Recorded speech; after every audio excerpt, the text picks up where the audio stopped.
As a friar, one of the things that gives me the most anxiety is spontaneous prayer.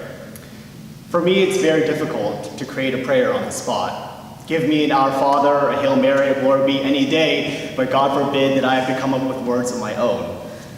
So, as an attempt of self-growth, I force myself to say yes to any opportunity about spontaneous prayer that presents itself. This past week, I was prayer leader, and part of my job as prayer leader is to pray before the meals and after the meals. I decided to do a spontaneous prayer.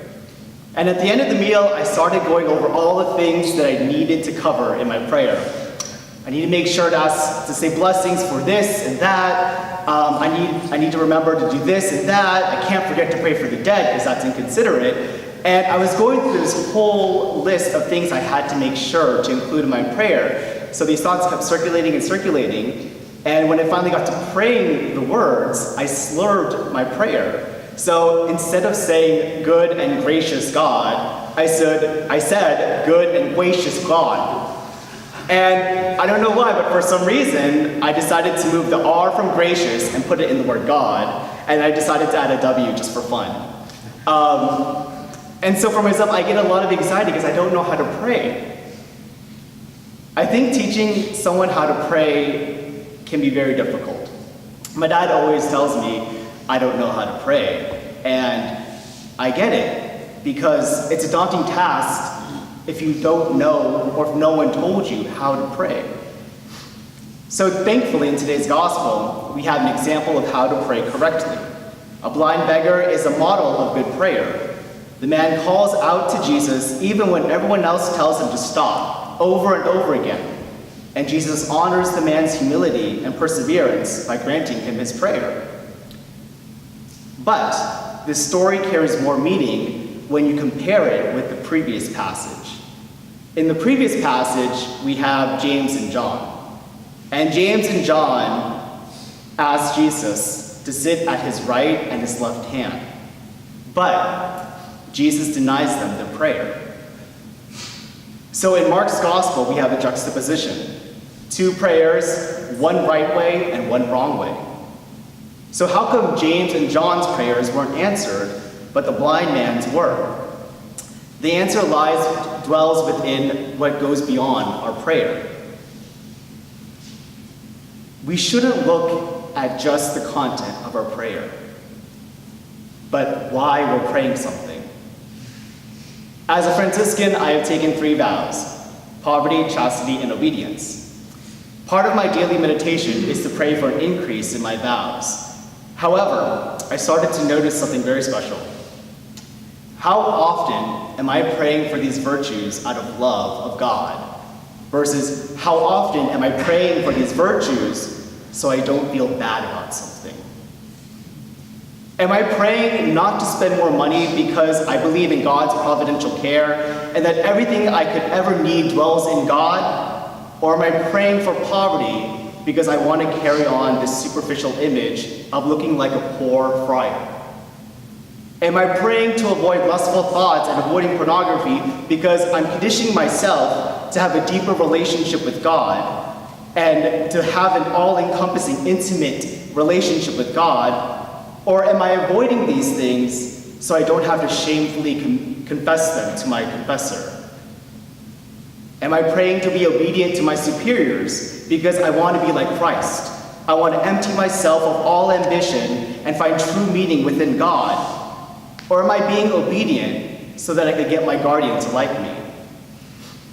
See, the problem with James and John isn't the fact that they wanted to sit at Jesus' right and left hand. Being close with Jesus is a good thing, but they wanted it for the wrong reasons. They wanted it so that they could be exalted. To be servants of Christ, to serve others, means we have to start being honest with ourselves. Paul calls us to this kind of honesty. He writes, "Every priest is taken from among men and made their representatives before God. He is able to deal patiently with the ignorant and erring, for he himself is beset by weakness. And so, for this reason, must make sin offerings for himself as well as for the people." Becoming a representative of God requires us to understand our own weaknesses. We must examine ourselves, especially our own selfish desires.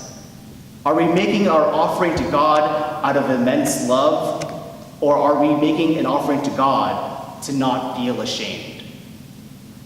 See, there is a difference between shame and guilt. When we sin, we think it's guilt, but sometimes it's actually shame. See, guilt is directed outward. It compels us to make amends, to say sorry, to see the better for the other person. Shame is directed inward. It circulates in our head over and over and over again. We are not thinking, I feel terrible for having done that to so-and-so. Shame makes us think, I'm a terrible person. I don't deserve this. I'm so stupid.